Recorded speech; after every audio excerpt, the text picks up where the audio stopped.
Hey guys, Cam for 15 back at it with another video for you guys. Back talking Angels baseball. I thought the last video that I did about the Angels was going to be the once and forever last video I would talk about till an eventual move or whatever happened, a hopeful sale of the team. And lo and behold, the Angels had other aspirations of telling me, hey, you're not done yet making Angel content with the little bit of Angel content you do on the channel. And it's just strictly the fact that the Angels have fired Perry Minasian. He was fired on Friday of last week, and he is no longer the GM of the Angels. The new interim GM is John Mozeliak. And he had a press conference with Molly Jolly, who is the team president. And they basically had some things they had to say. I'm not really gonna I'm not really going to um find the comments or whatever, but basically explain and just talk about how the way they talked about it and everything. But yeah, so we're gonna talk about this whole thing in three different structures, I guess, in a way, and then also too, I want to also bring up that Christian Moore incident that ended up happening this weekend as well with his demotion back to AAA. But actually, let's get that news out the way. So, Christian Moore was called up I think about 2 weeks ago to be on the Angels roster because Jose Siri, a current rostered player, left for paternity leave. Congratulations. When obviously Siri returned from paternity issues, obviously, clearly, they had to send him back, Christian Moore back down. Now, the reports are saying, and it's funny because I was just watching Halo Territory with Mike Giovanna and Sam Blum on it, albeit Sam Blum's not an Angels beat reporter anymore, but Mike kind of is, right? Um, they basically said he walked into the locker room all pretty upset and pissed off, and it seems like he lashed out at the coaching staff. It was all really due to Joe Adele for making this situation go from bad to worse. And basically, Christian Moore was upset over the fact that he felt like he probably wasn't getting enough play time. And then two, he also felt, as I try to look at my phone to see if there's any news headlines or anything. Oh, the stupid Malik Beasley stuff. Anyways, he wasn't getting a lot of play time, and he's getting sent back down to AAA. Now, mind you, look at his statistics in this little short tenure he had. It wasn't good. Albeit, yes, he had 20 at bats. He only batted, 200, and then he had a lot more strikeouts, which has still been kind of the issue since he's been up here. He hasn't been able to put the ball in play. He hasn't been well, with the exception of a few times. And then two, he's been striking out a lot more, right? And then obviously the Angels, they decided, Kurt Suzuki and the Angels decided, hey, let's put him in left field in one of his first games up here. And of course, I don't watch Angel games no more.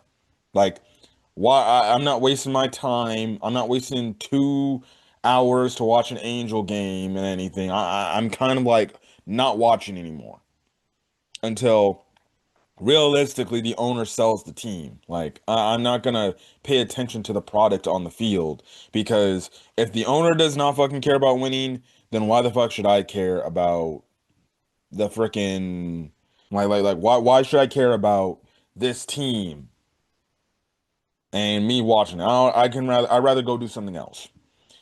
Anyways, I saw the clips on social media how this dude blundered opportunity in left field, and he made like two blunders in left field that evening against the A's. And it's just like, dude, why is he playing left field? Put him in the infield. It's clearly his more dominant position, but they put him in left field, basically to essentially die right there, die and learn, and stuff like that. And yeah, man, whatever. But he threw a hissy fit over it. He got sent down and things like that. So my thoughts are, look, I understand if Christian Moore is upset because one, yes, you didn't get as many at bats, but if you're striking out, well then more than likely you're not giving the manager, you're not giving Suzuki, as much as I hate him, any good reason to put you in the freaking lineup. When you got guys out there that are playing better. Denzer Guzman got called up, and yes, he struggled for a bit, but then it seems like he's figured it out. His defense is good, and he's actually hitting. He's being a productive player. And I understand AAA is hard to gauge for these Angel prospects because of the elevation in Salt Lake. But if Denzer Guzman has adjusted well and he's hitting the ball and he's playing good defense, well, that's the reason why he hasn't been sent back down yet. Yes, mostly injuries have happened, but regardless, he has adjusted and he's playing solid baseball. Donovan Walton and Wade Meckler, who got called up from AAA, it seems like they breathed life into this team for whatever reason, even though the team still sucks, but they breathe life. They're actually productive. Two no-name guys I've never heard of in the Angels system, in the farm system, albeit they're older dudes, but these guys are legitimately like coming in and hey, they're providing a spark. They're actually getting hits. They're actually hitting home runs. They're actually being productive. So that's why they're here. And yes, it sucks because realistically, Christian Moore, when you call him up, you should want him to play. But maybe the Angels looked at it like we're only calling him up because we just need a body. And hey, if he ends up succeeding and being productive, maybe we got to reevaluate and say, okay, maybe there's another guy we got to send down. But he's really put in a tough situation when other guys I just mentioned are actually producing who are called up from AAA, and you're not the one producing. If you're producing and also too you're playing good defense, maybe you stay here. Maybe you do get more opportunities, more reps. Whether it's in the infield or in the outfield. Now, personally, I don't think they did him no favors, put him in left field when his more predominant position, and especially all the positions he's been playing in AAA, has been in the infield. But whatever, what do I know? Maybe that was a parry call right there. But Joe Adell was the one guy that did calm down him and he did hold him back. And Joe Adell knows what it's like to be basically called up and down, up and down, up and down, up and down. The fact that he actually kept composure and everything throughout that time, trust me, he knows. And he probably told Christian and probably had to say, like, hey, like, man, I went through the same thing. You got to just keep trusting. You got to put in the work. You got to put in the time. And then once they give you the opportunity, you have to make the most out of it. And that's what Joe Adell did. Now, I do believe Joe Adell will leave, whether that's trade or they whatever reason, stupid reason, the Angels let him walk in free agency, but whatever. So Christian Moore is back in AAA. The only thing I can ask Christian Moore is just go work your ass off in AAA, develop, get better, grow, develop, and then whenever the next time you get called up, you just got to make the most of every of the opportunities.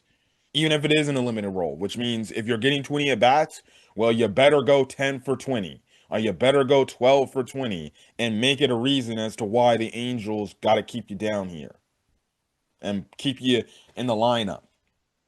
That's the only thing I can say. You know,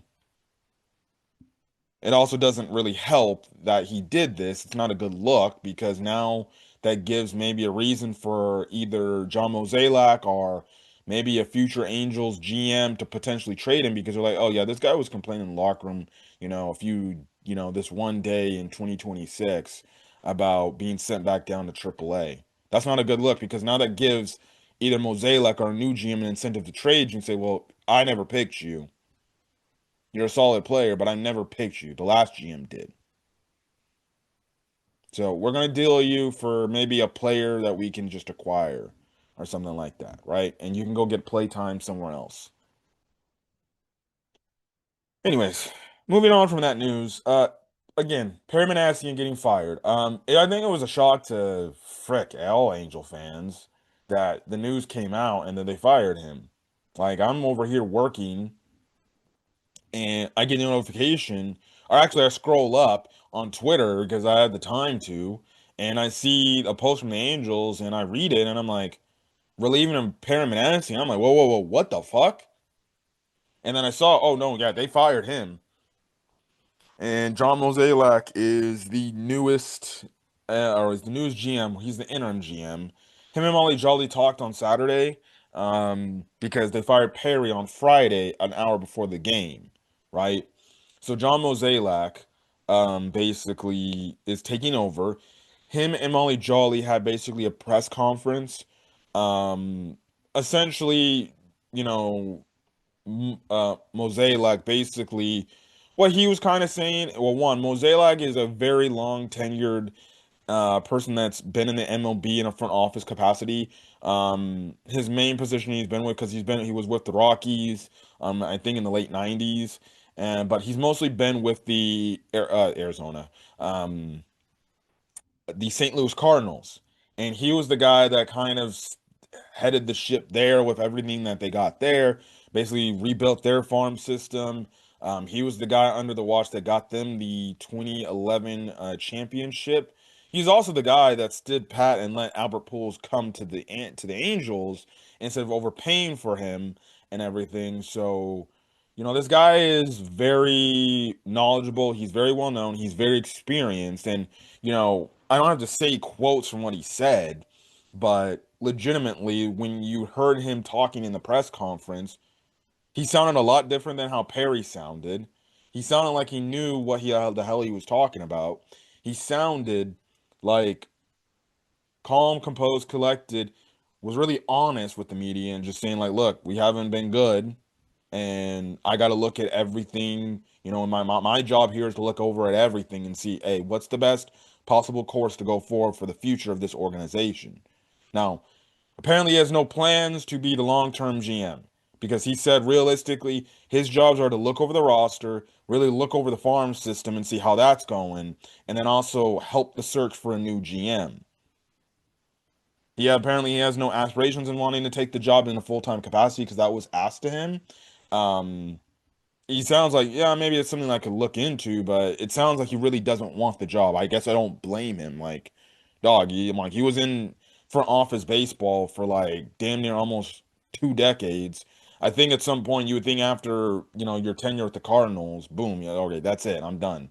You know, it was a blessing. I won a championship, da da da da. I don't want to deal in the stress environment of being a GM, or basically being the player personnel guy, right?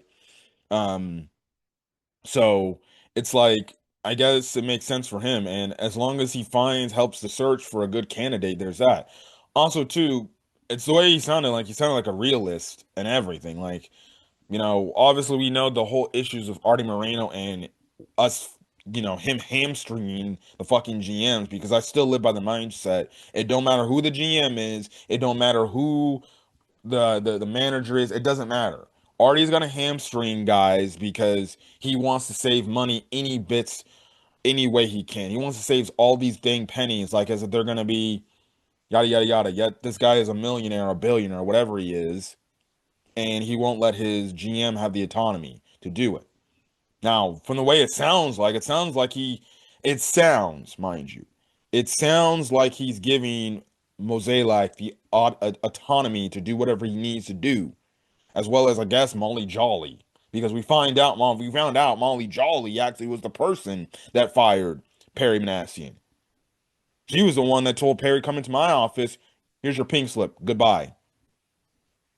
You would think it was Artie. Now there were reports that Perry and Artie had a beef, which may have led to the termination of Perry Minasian and everything. But from all intents and purposes, from the way Molly Jolly talked, she said that no, it was me that made the decision. Now she probably talked it over with Artie to say like, "Hey, I think we need to get this guy out," right? But she said, "No, I was the one that fired him. It was my decision." I guess I don't blame her. She is the team president. The team is fifth place in the AL West. Of course, you got to fire him. Under his watch, the team hasn't gotten any goddamn better.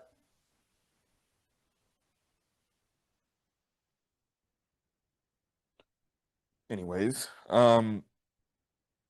but it sounds like Mosaic might have the trust of Artie Moreno to do whatever he wants, because he even said, like, he even called out Artie too in the press conference. he said like, yeah, in some cases, I think Artie has looked at things more than too much as a fan, as opposed to being a realist and as opposed to being a baseball mind, as opposed to doing the smart and right thing. He looks too much things as a fan, probably because he does well. He does care. And I'm putting that in quotation marks. Does, right? Which is the same thing Molly Jolly said. I'll talk about that in a second. But look, if John Mozeda can come in, he can evaluate everything on every level, the farm systems and how certain things are going there, and then the roster and seeing like, hey, is it better that if we just move and trade some of these guys at the deadline? Because that's also a factor for him. He's got to worry about the trade deadline. So the question is, are we gonna buy at the deadline? I think the team is only like, I think 5.5 games back of a wild card spot, right? Um, and then yeah, basically in search of a new GM. In terms of the draft, he said he's going to have no part of it. He's going to let the scouting department handle that. And essentially, we also found out too that Perry Minasian was the main guy that made the picks for the draft. Now, yes, the GMs are obviously the guys that kind of finalize the picks and everything in. And they also work with the scouting department, but really it's the scouting department that's kind of is like, hey, this is the best guy that we've gotten. Get some film on him, see it. And then obviously as the GM, you're like, okay, I see where you're going with this whole situation. And then together, you guys work together to make that pick, that selection, and things like that, right? And from what reports are saying, it was basically Perry going rogue on everybody in the department and just choosing the guy that he liked instead of getting everybody, I guess everybody's in the scouting department's opinions on these other cats in the draft. And maybe that led to guys like Nolan Shanuel, Christian Moore and so like that be drafted, or these players that are quote unquote 4 year players in fucking college and damn near almost close to being MLB ready, are guys you can just fast track to the MLB over maybe certain high school talented prospects, or guys that just need a little bit more grooming in there and things like that, which that's just, you can't live by that mindset. You got to give everybody's opinion. Like if somebody's telling you in your room, like, hey man, Seth Hernandez is a legit prospect. We got to go get this guy. He's one of the guys that, hey, he can be a future ace. And Perry's like, yeah, but no, no, we're gonna go with Tyler Bremner. Now, again, also too, we don't know if the money aspect with freaking Artie Moreno also gets involved with how much you got to pay certain guys at certain things. Like if you get a high school player in like the first round, you're more than likely gonna have to pay damn near a lot of money to get them to not want to go to college and come to your organization, unless for whatever reason they want to take a bargain basement deal, right? Um, but that's the whole thing. Uh, Regardless, Molly Jolly, she talked. Honestly, I thought she said some nice things, and she also addressed the fact about the fans chanting "Sell the team." This was acknowledged to her. She asked about this. She was asked about this, and she was asked basically, "Hey, fans are basically getting in droves chanting "Sell the team" at these Angel games. What's your thoughts about that?" And honestly, I respect the fact she actually acknowledged it, and she legitimately said like, "Oh yes, we've heard, we're aware of those, but look, the fans come to pay, or ticket to come to the game. They have every right to do and say what they want as long as they're not doing anything that's breaking rules in the stadium, right? Or doing anything that's like endangering people. But they have every right to feel and say what they want because they came out to the game and they paid, which I was absolutely shocked that actually was okay with saying having Angel fans go out there and basically chant "Sell the team," get in droves and do that. So hopefully that means they put the freaking security stoppage to a stop because they know they can't stop it. I've been saying this. They can't stop tens and thousands of people going up into a section, them taking their shirts off, and then them chanting sell the team," or saying other stuff like F U Arty. They can't stop that because you can't stop a movement. The only point is you just got to acknowledge it and move on and hopefully tell your owner, hey man, these people don't like you, bro. Number one, hey, you got to start doing a better job at your job and get out of the way and let your baseball guys do their jobs and you just tell them what do you need and I'll let you do it, good. Otherwise, you need to get out of here and you need to just sell the team. That's what somebody in his circle needs to tell Artie. Like, let your GM do his job. Only thing you need to be doing is telling him how much you need. Okay, I do it. Or you just need to sell the team if you're more worried about keeping your money on loose, right? But the fact that Molly Jolly acknowledged that, I was like, okay. And she also said, like, yes, look, we want to win, but even Artie does want to win himself. And that's when she lost me. I'm like, okay, I'll give you respect for saying what you said about the fans have every right to voice their opinions. But the moment you said the owner cares about winning, that's when I'm just like, no, no, no. I'm like, Molly, where have you been at? He literally said, apparently, due to this apparent fan surveys, fans don't care about winning, which means he don't care about winning. He doesn't prioritize winning. So no, he doesn't care about winning. If he cares about winning so much, he'd be allowing the GM to do his job. He wouldn't care. He'd be putting the best product on the field for the team to win. He hasn't. And he hasn't done that for a long time. But maybe, again, he's just got to get somebody respected that he feels like he respects so much to say, like, yeah, you can do what you want. From the way it sounds like he really respects Molly Jolly. He really respects John Mozeliak, and it sounds like he's giving them full autonomy to do or make whatever decisions they need to make for this organization. Because please, it's not like he's there in person. He's somewhere in Arizona. Regardless, the press conference, even though I have issues with the Angels and I can't trust the Angels because the Angels do not deserve the benefit of the doubt. The one thing with the press conference and the wording that was coming out of it, it sounded like they've been there, done that, especially Mosaic. It sounds like, look, we know we're not good, and we definitely need to be better. And the situation definitely wasn't ideal. But, there's that. They acknowledged the fact that they were bad. They were realists. They weren't truthless. They weren't trying to lie through their teeth, trying to make it something that they're not. Like freaking Perry was a few weeks ago talking about like, oh no, we have a really good team. Just watch, right? And then they presumably went on a terrible ass losing streak where they get swept in multiple series to fucking teams that they had no business getting swept to. Like what the hell? Like read the fucking room, dumbass. Let's get to the Perry component. Now, I've always been a Perry Minasian defender, but after realistically a little bit at the end of last year, and then especially this year, I just couldn't defend him no more. Because you're giving me reasons not to want to defend you. The only thing I can only say to other Angel fans that don't like you is, well, Perry's clearly being hamstrung by the owner. Yes, we all know that. Every GM is going to be hamstrung by Artie Moreno. But at the end of the day, you got to do something. When you're fielding teams that are just bad and they can't get over third place, like, come on. Like, I'm gonna pull up this text I sent somebody. Hold on. Like this text. This is the record of the Angels under Perry Minasian, right? Season one, which is I believe the 2020 season, 34 and 48. Then after that, 72 and 90. Then after that, year three, 63, 99. Year four, 73, 89. Year five, the same exact record, 73, 89. And then, what is it? This past year, 77, 84. So the fact that,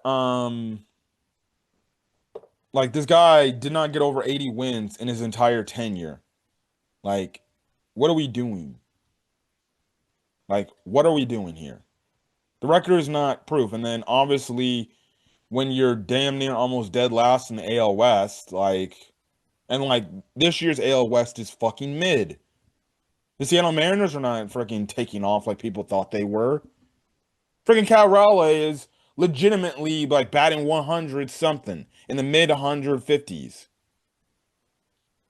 At the one, maybe the league might need to investigate if he was doing PEDs last year or something. Because how the fuck do you go from the damn near almost winning the MVP to where you're at now? Like my God, maybe it's just a slumping year for him, and next year he'll turn it around. The Las Vegas Athletics, actually not the Las Vegas, the Sacramento Athletics. You just took a series against them just yesterday. They got some good talent, but clearly they need to do a better job at learning how to win. Texas Rangers, they're mid, and then the freaking Astros, by the Astros standards, they're a bad team. But regardless, they're mid. You can actually make the case that Angels actually have a legitimate shot to win this division with how mid the rest of the AL West teams are. So there's that, right? There's that. But Perry Minasian, it's just he came across as a guy that was he felt like he knew it all, and he came across as this smart ass thinking like my shit don't stink, and the fact that hey, I'm good, whatever. And then, like I said, he was utterly tone deaf in certain situations. Like, the team is bad and they're not doing good. And this guy is taught and this and the team is bad. And this guy's over here talking about in a press conference saying the best is yet to come. We'll turn this around, we'll win games, and we're gonna be really good. And then you presumably start losing games and you look terrible, and your freaking GM is just like, yeah, I put my word behind that. Like, dog, read the freaking room. Be aware of the situation. You know you don't have a good team. It makes it seem like you don't know what the hell you're doing out there.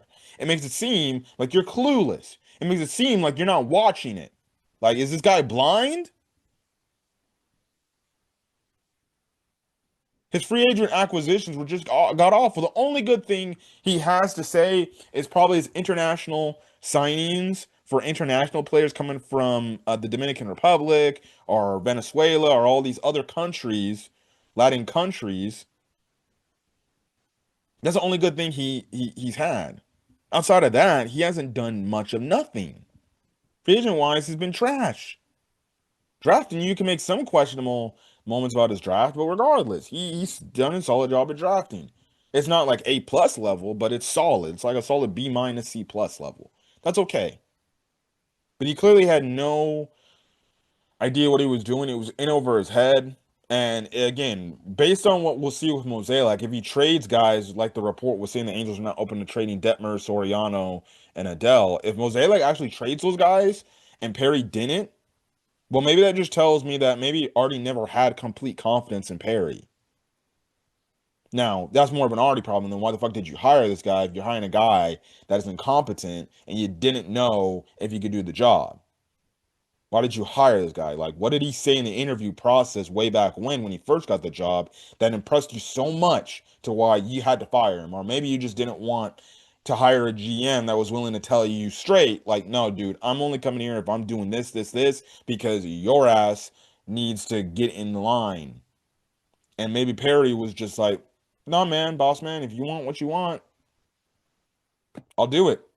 And it makes it really seem like Perry Minasian was just a corporate stooge that did whatever he can to told and already told him do this, do this, do this. And because Perry Minasian was afraid to lose his job, he didn't want to fire back and push back against Artie and tell him, no, man, we can't do this. So, it I don't know, man. I don't know. It was a shock. But look, man, record wise, performance wise, I always say it. What have you done for me lately?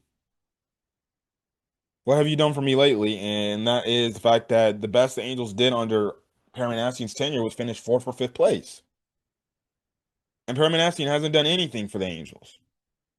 Like he didn't bring nothing.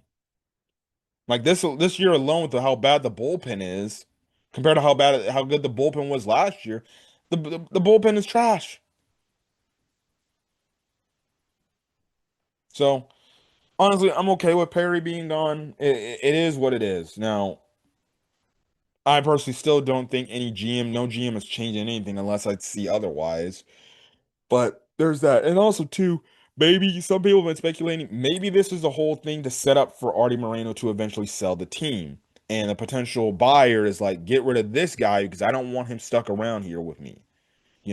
Have a new guy come in and select a GM of my choosing because I'll be in those interviews secretly to hear a GM out. And that's what some people have been saying. That's the rumor mill now. Like, okay, no, apparently this whole move was done for a potential new owner. And after the CBA gets complete, more than likely, Artie Moreno will put the team back up for sale and he'll sell it to the highest bidder and mostly the guy that has kind of been, I guess you could say, been pulling the strings of who he's been wanting and stuff like that, or maybe getting a feel of what GM, what people who want or what potential owners who want to buy the team has been saying, no, you got to get rid of Perry Minasian. I don't want him attached to me, right?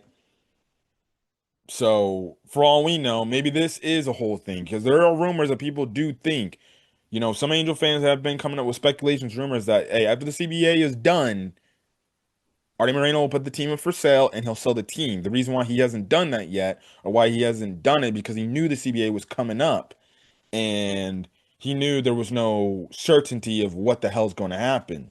So I can only wish that's what happens. We get the CBA have the CBA happens or a lockout happens, and then once the lockout concludes, boom, Artie Moreno puts the Angels up for sale. The highest bidder goes to the Angels, and we have a new owner. If that is the plan for all of next year, dude, oh my goodness, I think I might absolutely cry. Because if that was the plan altogether, man, that's gonna be pretty damn interesting. But yes, I don't know what the future is gonna hold for this organization. We're gonna see what John Mozeliak do. We're gonna see what the Angels do when it comes to drafting, because the draft and the trade deadline is coming up in a few weeks, actually. We'll see. But Permanasian's gone. Put in the comment section your thoughts about Permanasian being fired. Do you like the move? Do you not like the move? And is this potentially a case for maybe Artie Moreno selling the team in the near future? We'll see it, but Perry's gone, and bring on John Mozeliak and potentially whoever our new GM is going to be. And people have been speculating with John Mozeliak being the head. Maybe that means Albert Pujols might potentially get the job to be the manager next year. Also, I forgot to mention, John Mozeliak said Kurt Suzuki staying on for the rest of the year, which I do not like. I think you should have just fired him, put Suzuki out of his misery, and just have some interim guy. But I guess Suzuki is just going to stay on. Basically, it just sounds like his job is basically not coming back next year. He's probably going to be told, hey, buddy, thank you, but no thank you. Go back, go be a little league coach. So there's that. There's that. But anyways, I'm going to get out for guys. If you guys like the video, leave a like, put in the comment section your thoughts. Hit that subscribe button if you want to get more content or whatever, and I will catch you guys in the next video. Till then, guys, peace.